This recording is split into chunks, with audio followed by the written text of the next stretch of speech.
What could be better than waiting for a child? I always wanted a child, and the most important thing is that my wife and I had all the conditions for this. But something was wrong.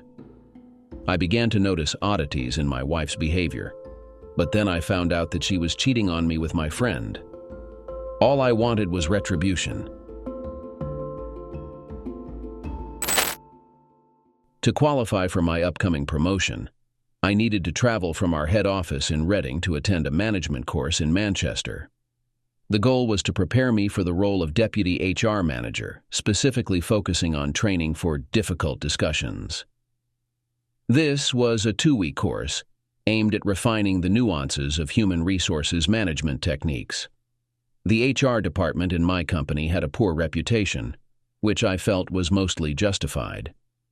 I worked with a group of arrogant individuals who viewed the rest of the company as obstacles to business operations. These were the people who actually created products, generated profits, and paid our salaries. I aimed to change this dynamic, and I believed this course would help. The current deputy manager was being moved on because the head of HR believed her to be a significant source of the negative attitude. Dave Harris, deputy manager of HR, had a nice ring to it, and I hoped to eventually drop the deputy. We had known about the course for 4 weeks prior to its start. It was planned to last 2 weeks, finishing late on the first Friday with an 8 a.m. start on Monday. Considering the traffic around Birmingham, we decided I would stay over the weekend. I asked my wife, Carrie, if she would come up to see me since she didn't work on Friday afternoons. She could take Friday morning off and drive up to join me, possibly even skip work on Monday.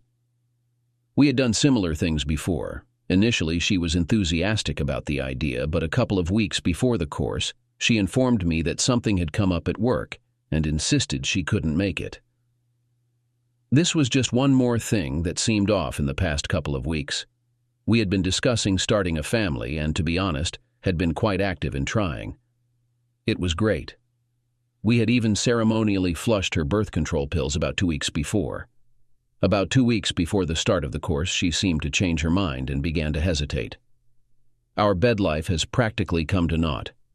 I brought it up, expressing a desire to try to have a baby before leaving, but she seemed hesitant. Something was wrong. Children are something not to be afraid of.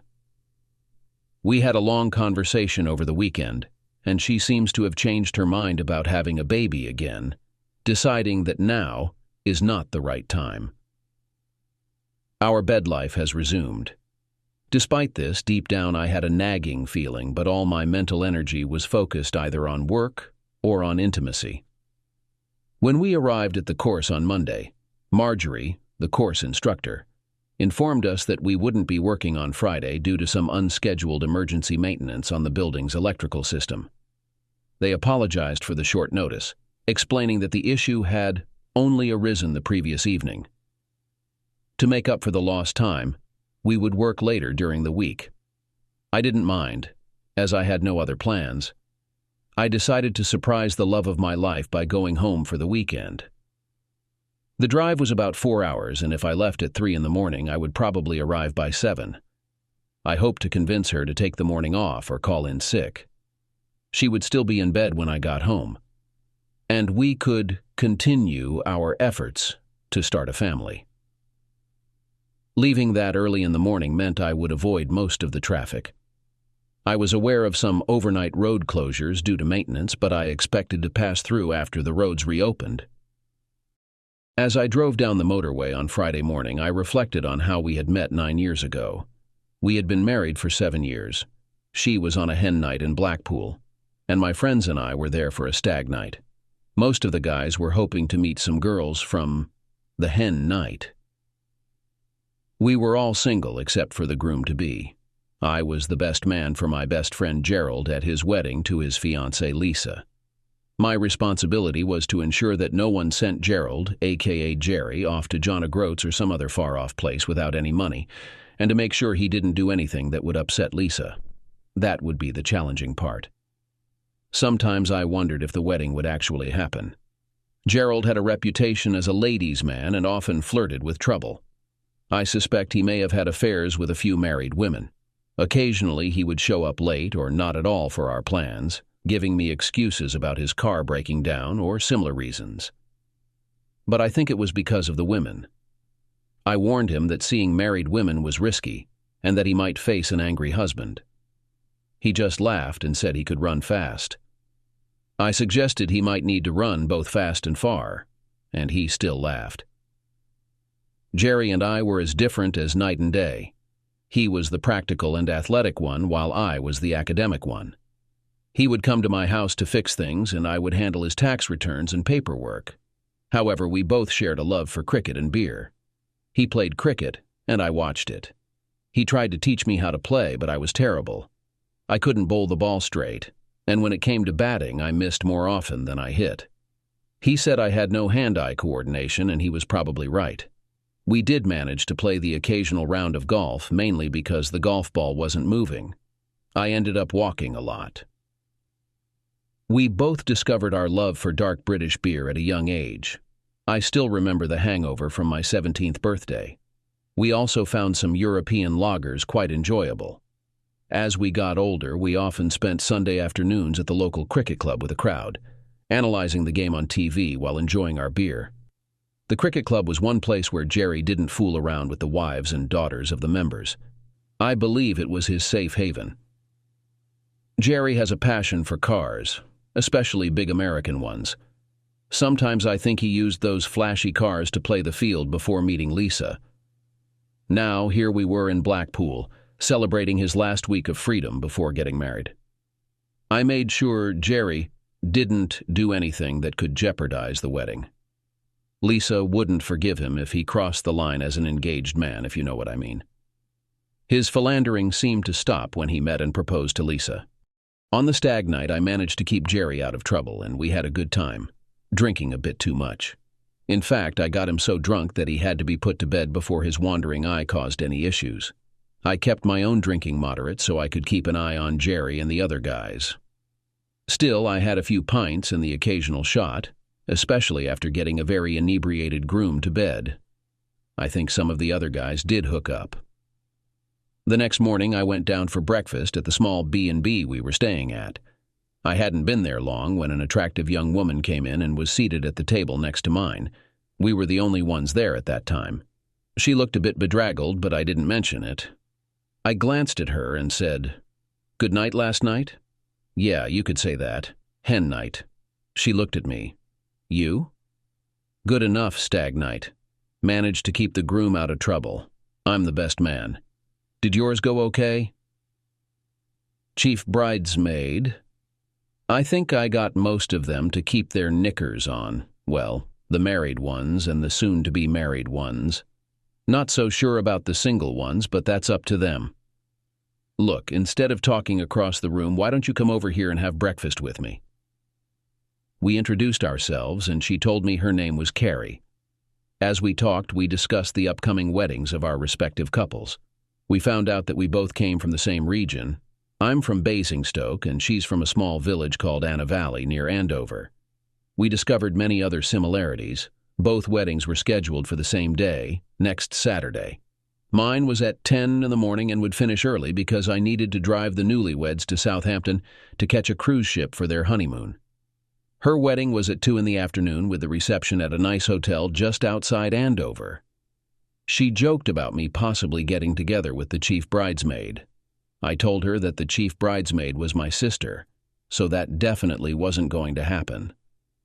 I jokingly asked if she planned to hook up with the best man. She said she couldn't stand him, describing him as an obnoxious, prattling idiot. After having some coffee, orange juice, and poached eggs on toast, I started feeling better, and things were looking up. We chatted for quite a while. Eventually, some of our fellow partygoers began to arrive, most of them looking a bit worse for wear. Carrie and I were getting along quite well. I told her about Jerry and me, and she shared that she and the bride became best friends in college.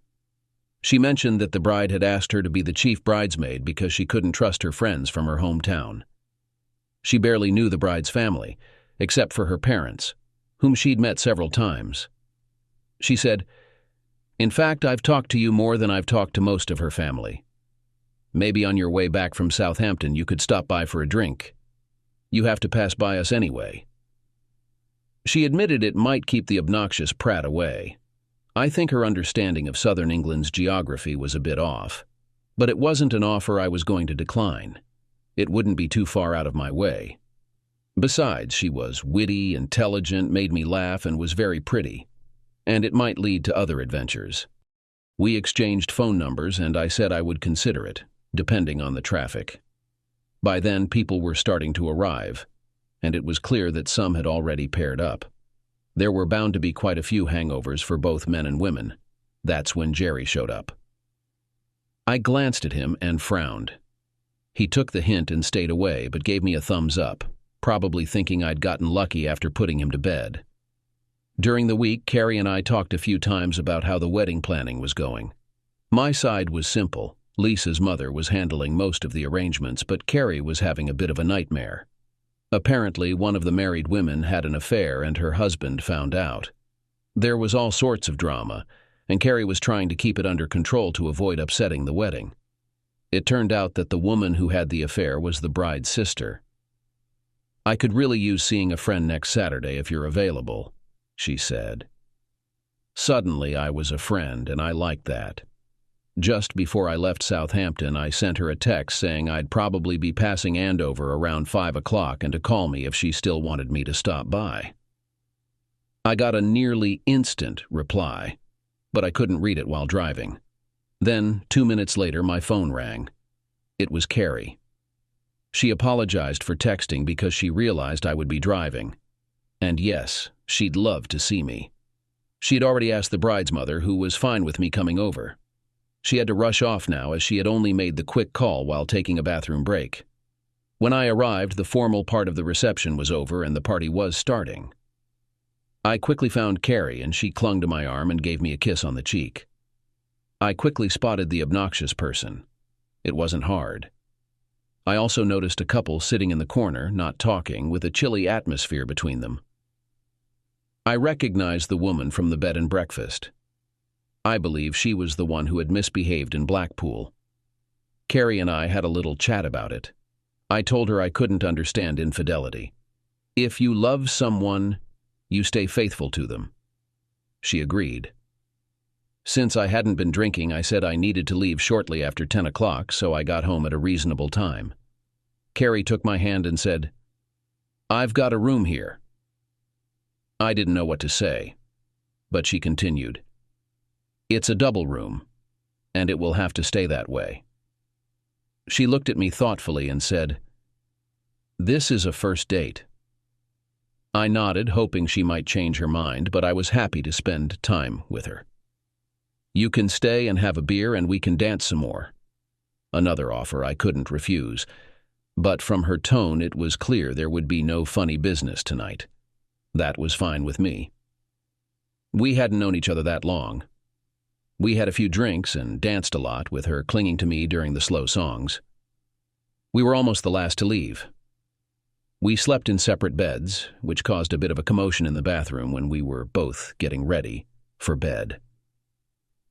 Sometime early in the morning, I felt Carrie slip into bed next to me.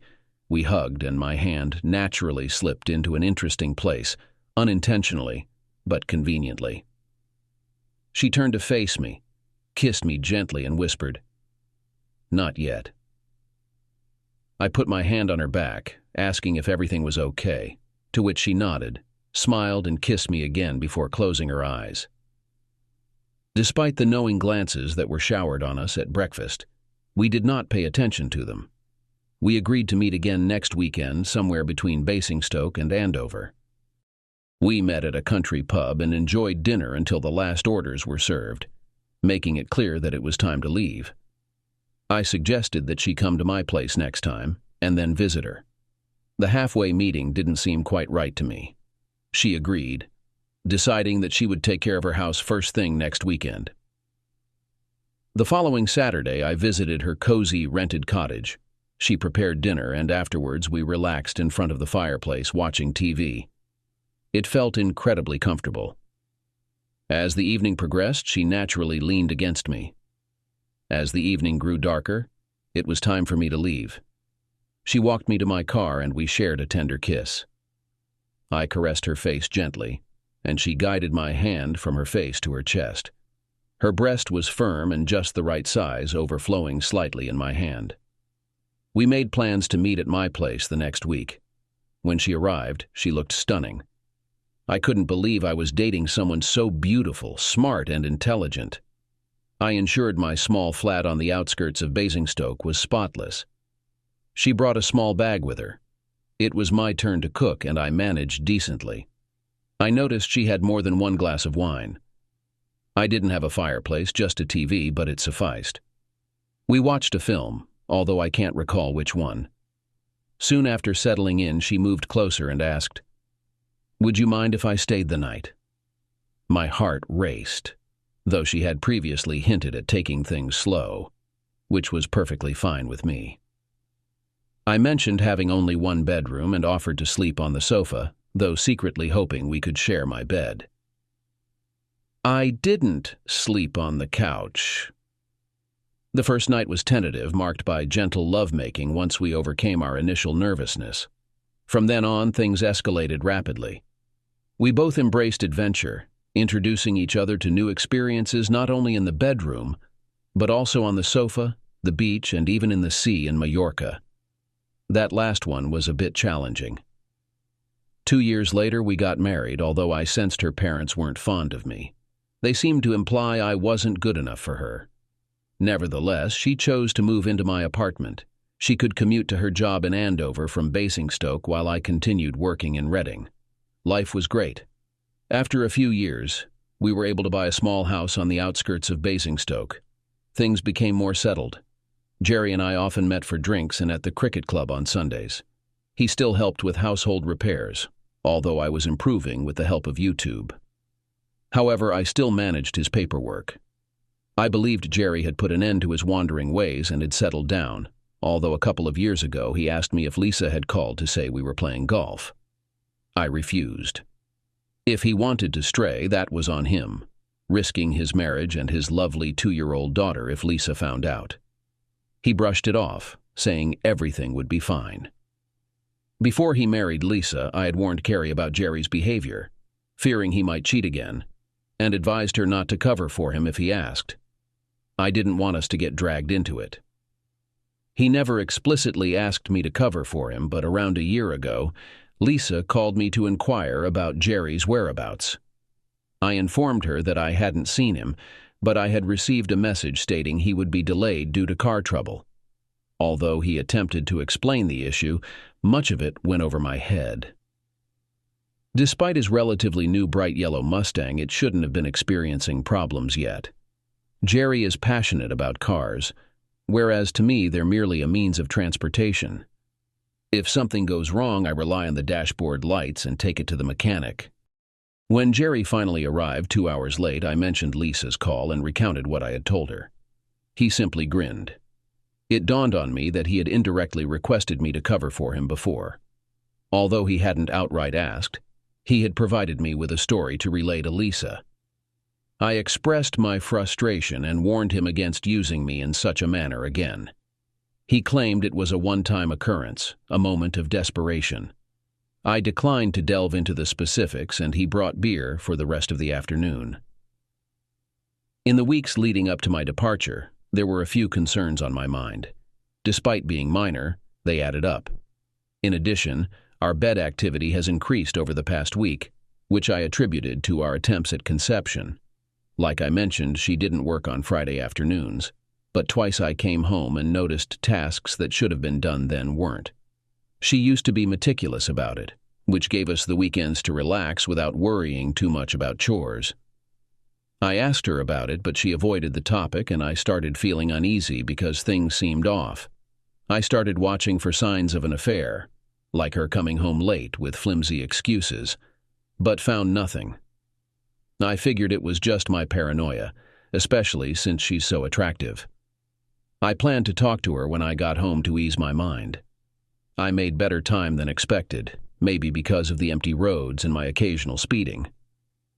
The road works on the A339 forced me onto the A34 and then the A303. which was fine for trucks but not ideal for the small Fiat I was driving. However, being familiar with the area, I took the back roads towards Kingsclear. As I passed through, I spotted a yellow Mustang that resembled Gerald's, but he should have been at work. I knew he was on night shifts this week. There are probably other yellow Mustangs around, I reassured myself. I arrived home just before 7, grabbing a bouquet of flowers on my way back from the petrol station. Upon reaching our house, the absence of Carrie's car immediately caught my attention. Despite our usual nightly exchanges of affectionate texts, including "Good night, sweetheart," and "Sleep well," "Love you," and morning messages like "Rise and shine, sweetie," or "Morning, sweetheart," there was no sign of her. I had sent her a message last night at 11, receiving the customary reply. She wasn't aware of my morning return, intended to surprise her with more than just a text. However, upon entering the house, it felt eerily vacant. Carrying the flowers, I ascended the stairs to find our bed untouched, suggesting she hadn't slept in it. Where could she be? A dreadful suspicion arose, compelling me to track Carrie's phone, which led me to Kingsclear. Reluctantly, I confirmed Gerald's presence there as well, evidenced by his Mustang parked outside a hotel. My best friend was betraying me with my wife. What a fool I had been. I pondered for a while before reaching out to her via text. "Good morning, sweetheart. Any plans for today?" It was more than just a typical morning greeting. Her reply came, "Nothing much, just tackling some household chores." I miss seeing my beautiful wife's face. How about a FaceTime call? "I'm a mess. You wouldn't want to see me." "Nonsense. You're always beautiful to me." "Come on, what are you trying to hide?" "Oh, nothing. Give me a few seconds." And then her face popped up on my phone screen, filling it entirely. It was convenient because I had kept the phone close, ensuring she couldn't see where I was. "You look great, sweetheart, all fresh and lovely. Where are you?" "In bed, of course. Where else would I be?" I chuckled. "Whose bed?" She giggled in response. "Ours, silly." "Well, you might be in a bed, but it's not our bed." With that, I shifted the phone to reveal our empty bed behind me. There was a sudden commotion on the other end of the line. She must have dropped the phone. I couldn't make out much, but it seemed like a hotel room. Then a hand reached down, picked up the phone, and abruptly turned it off. There was a flash, but I caught a glimpse of Gerald's face before the screen went dark. Though it was early, I decided to ring Lisa next. I anticipated she'd be awake, tending to their young daughter's morning routine. I inquired about Gerald's whereabouts. Lisa informed me he was at his workplace. Referring to him as Gerald, not Jerry, I learned he was on night shifts for the week, a sporadic occurrence. Expecting him home in a couple of hours, she questioned my inquiry, aware of my absence. I explained I had returned home to surprise Carrie. I requested if she could trace Gerald's phone. After a brief pause, her tone conveyed concern. I expressed doubt about Gerald's work shift. Her response included an expletive, indicating frustration. "I will kill the bastard this time." She asked to speak with Carrie, but I revealed Carrie wasn't present, only catching the word bastard before she abruptly ended the call. Seemingly, Gerald's behavior remained unchanged. I brewed some coffee in the kitchen, awaiting the impending confrontation. I speculated on the excuses she might conjure. Sipping my coffee, I retrieved my laptop and researched divorce regulations. Opting for irreconcilable differences seemed straightforward, yet insufficient in cases of infidelity. Though pursuing adultery would prolong the process and likely incur greater expenses, it felt more honest. Despite potential perceptions of weakness or betrayal, I preferred transparency over a mere falling out. I pondered if she'd succumbed to the 7-year itch traditionally associated with men. Within an hour, she arrived home, visibly distraught. Hastily entering, she appeared disheveled, perhaps having cried during her journey. Halting before me, I gestured toward a chair. She sat across from me at the kitchen table. Glancing at her, I asked, "How did this happen?" It was just a mistake. It meant nothing. I didn't plan it. It was just a foolish error, she sobbed. You're avoiding the question, and that's nonsense. You don't just happen to drive an hour away to stay in a hotel with my ex-best friend. That takes intent. She persisted. I'm sorry, I love you. It was a dumb mistake. I won't repeat it. This was supposed to be the last time. Well, that almost answers one of my upcoming questions, but raises others. How long? About 4 weeks. We've only done it 3 times. This was supposed to be the last one.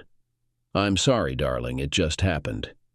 Since you still haven't clarified why, explain what just happened. She composed herself slightly, as if expecting my forgiveness once she explained. Not a chance. Remember that party you missed about a month ago because of work, so I went with Gerald and Lisa. Lisa had to leave early because their daughter fell ill, leaving Gerald and me alone. One thing led to another, and when he dropped me off, we ended up in the back of his car. I was intoxicated. I'm sorry, darling. He recorded us and is now blackmailing me for more. It's over now. It was always going to end because we're starting a family. I was going to blackmail him back. She glanced down at her lap. I was furious. I could never forgive a one-time mistake, but then you repeat it twice more. There's a feeble excuse about being drunk and driving his car for the first time, but there's no excuse for the second time. So, no, there's no forgiveness. You had better go upstairs and pack your bags. I will be filing for divorce on the grounds of adultery. I know it may not mean much. Fine. It will expose my foolishness for letting my wife sneak around behind my back, but it reveals where the fault lies, and I can live with that. Where will I go? I don't care. Your parents? You can't go to Lisa's because I've already informed her about Gerald's actions last night, so don't expect any help from her. I can't go to Mom and Dad. They only have a 1-bedroom bungalow. Not my problem. I would probably relish showing her parents what a cheating woman she was. She came downstairs, crying with a suitcase, and left. I heard her car driving away a bit later. I didn't get along with her parents, and I'm certain they felt the same way about me. They believed she married someone beneath her. They were quite wealthy. They used to have a large house, but when Carrie left, they sold it and downsized. They spent a significant amount of time cruising and traveling around Europe in their spacious motorhome. Although it might be a 1-bedroom bungalow now, it was still quite roomy. But that was no concern of mine. About an hour later, my phone started ringing incessantly. I answered Lisa's call but ignored the others. It turned out that while she was taking her daughter to school, Gerald came in, took many of his clothes, and left. I suggested he wouldn't be hard to find with that yellow Mustang. She informed me that he left it behind because it was registered in her name. Even though it was technically her car, she never drove it. Their bank account was nearly drained. I advised her to cancel all their credit cards, but she had already taken care of that. I spoke to my parents, telling them what had transpired. They were saddened by the news. They were fond of Carrie and had known Gerald almost as long as I had. They offered to help in any way they could, but I declined their offer. After that, I turned off my phone and disconnected the landline. I decided not to stick around. I still had the hotel room booked in Manchester. That's where I would go. I took some time to ponder further. Completing the course was essential for my promotion. I anticipated that my circumstances would provide an interesting angle for next week's coursework. However, I needed to prevent Carrie from re-entering the house. I visited the local hardware store and bought basic chute bolts, installing 2 on each external door. Although not aesthetically pleasing, it served its purpose. I then considered how I would exit if I engaged the bolts. It dawned on me that it was simple. I fetched a ladder, placed it by a rear bedroom window, operated the chute bolts, exited through the window and closed it behind me, leaving it unlocked but seemingly closed. After stowing away the ladder, I confirmed that my situation indeed offered valuable insights for the course. I initiated divorce proceedings after consulting a solicitor, who advised that citing adultery would be costly and unnecessary. Opting for irreconcilable differences seemed expedient, allowing me to disclose the reason for our divorce. Quick resolution appealed to me, as I was eager to part ways with her. I presumed that selling the house would cover my share of the divorce expenses. Upon returning the following Friday, I gained entry to the house without incident. Nothing seemed amiss except for a pile of junk mail by the front door and a letter from my solicitor, which I paid attention to. Having kept my phone off for the past week, I switched it on and contacted my parents via landline to inform them of my return. We exchanged pleasantries and they inquired about my well-being. I informed them that I possessed the divorce documents and inquired whether I could reside with them if necessary. They assured me they would clear out the clutter from my old bedroom, allowing me to stay there temporarily until everything was sorted out. Curious about the situation, I phoned Lisa to get an update. Unfortunately, the news wasn't positive. Gerald had absconded with most of the money, leaving them in a difficult financial situation. Lisa had sold the Mustang to make ends meet for the time being, but Gerald was nowhere to be found. On Saturday, I busied myself around the house and garden, assessing what needed to be done to spruce up the property for sale. It's ironic how the person who used to handle these tasks for me is now the reason I have to sell the house. What a bastard. After finishing mowing the lawn, which served as a distraction, I admired the neat lines I had cut in the grass. They looked satisfyingly precise. Surveying the surroundings, I noted areas that could benefit from a fresh coat of paint. That should be manageable for me. While I was preparing a cup of coffee, I heard the front door being unlocked. It swung open, revealing Carrie along with her parents. Their arrival wasn't unexpected. I had nicknames for them in my mind.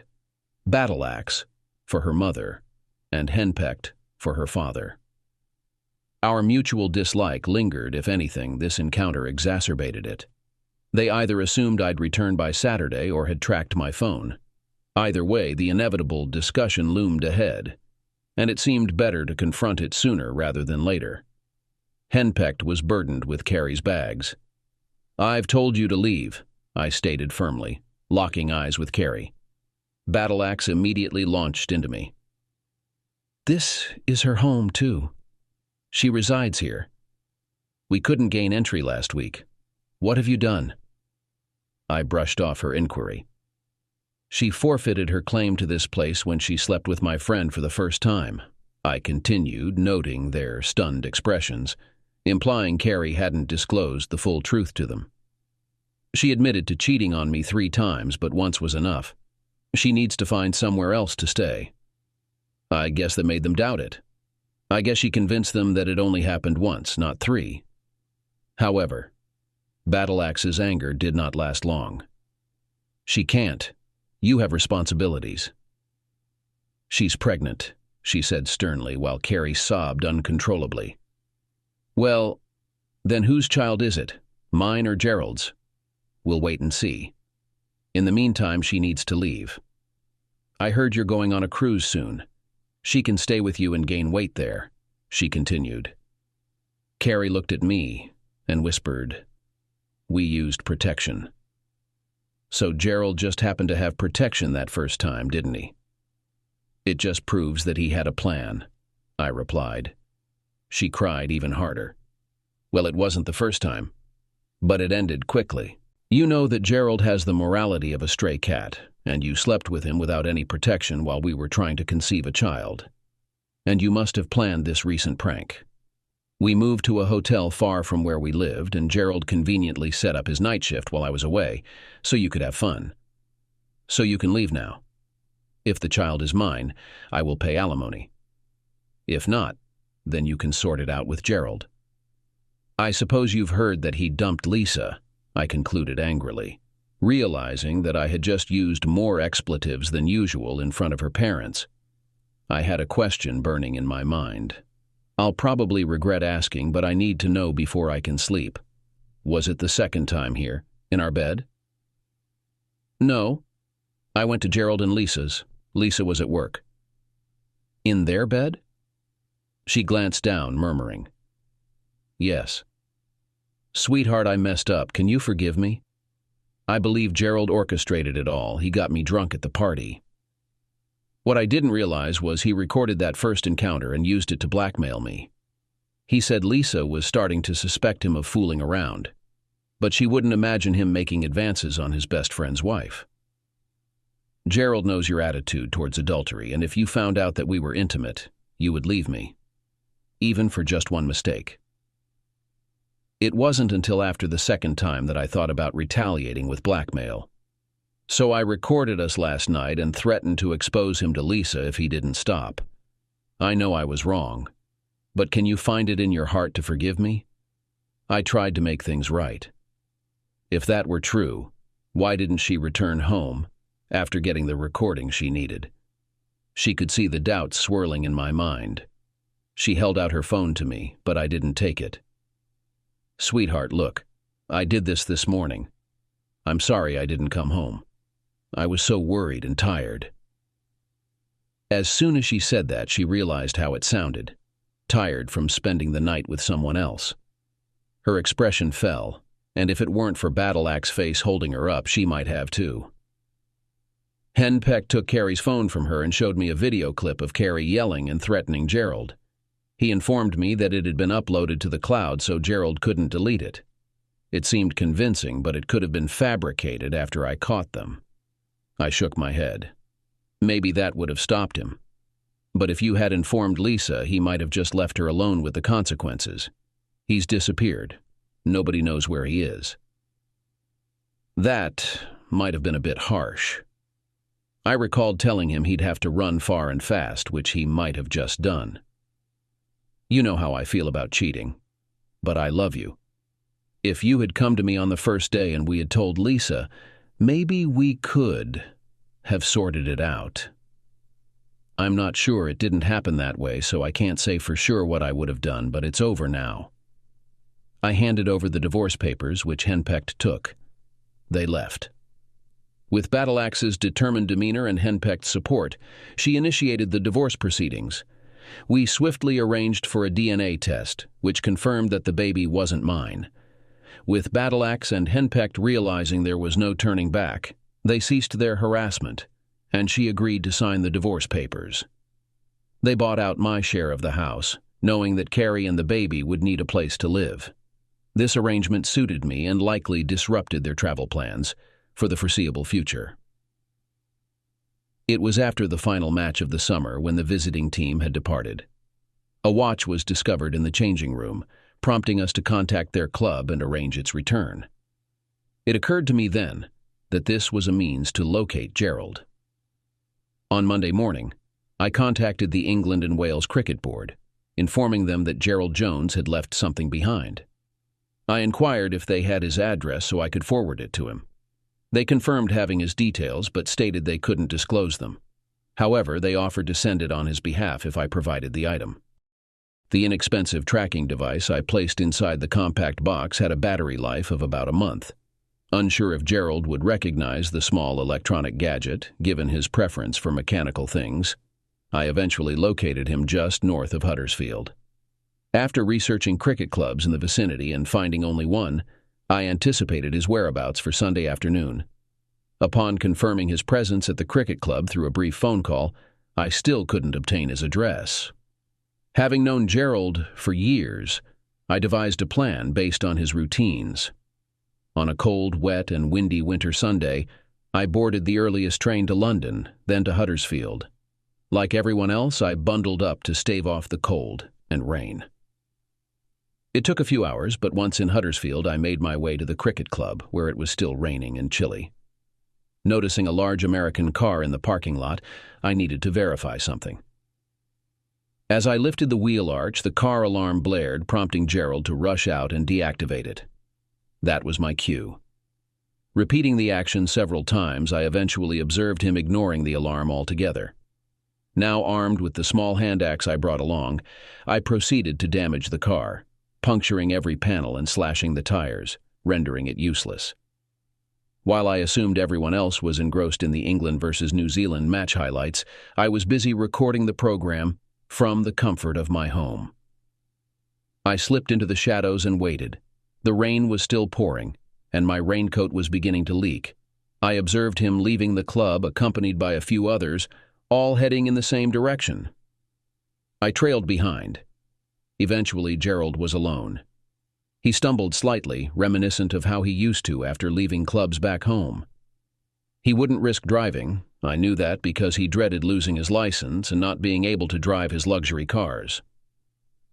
Unfortunately, as we traversed a dimly lit area on the way home, he took a spill. I might have had a hand in that. He lay there on his back. I'm certain all he could make out was a silhouette. He muttered something until I landed on his right knee. It made quite a racket, as did he. Then silence fell. I believe he passed out. I thought he was tougher than that. I suspect his right knee was completely shattered, as was his right hand when I stomped on it. He'll have trouble wielding a bat in the future, and running will be a challenge too. The following steps were calculated. His unconsciousness made the process easier. I unbuckled his belt and zipper and secured his tool with a zip tie, trying not to tighten it too much. Out of compassion, I took my phone out of his pocket and dialed 999, saying that the man needed medical attention after the attack, fearing that he might die of hypothermia. I reasoned that Lisa and Carrie would not receive child support from a deceased man. Imitating a fake Yorkshire accent, although it sounded more like Mexican or Pakistani, I left the phone on his chest without turning it off and disappeared into the darkness. About 12 minutes later, an ambulance arrived, followed by the police. I hid until they left. On the way back to the train station, I threw the axe in the trash, and the gloves I was wearing I threw away about a mile later. Getting on the train on the way home, I probably slept most of the way. Fortunately, the final destination was London, which saved me from who knows where I might end up. I went to bed late, completely exhausted. My phone rang at 2 a.m. Glancing at the screen, I saw it was Lisa calling. Damn, what could have gone wrong now? She couldn't contain herself. I found him. I found the guy. I'm still listed as his next of kin. Seems he's been roughed up in Leeds or somewhere up north. And I was still the emergency contact on his phone. The cops didn't say it outright, but they implied it might be some husband's wife he's been messing around with. They asked if I knew anyone who might do that to him. I said I didn't, because until their call, no one knew where he was. It wasn't you, was it, Dave? The zip tie around his manhood probably gave it away. I just grunted and replied, I'll come by in the morning. I didn't want to burst her bubble, but I'm sure he'll disappear again. However, he won't be able to run fast or far, that's for sure. And I must remember to inform Carrie of his whereabouts. As for me, I looked forward to next season's cricket and a couple of pints of Doom Bar.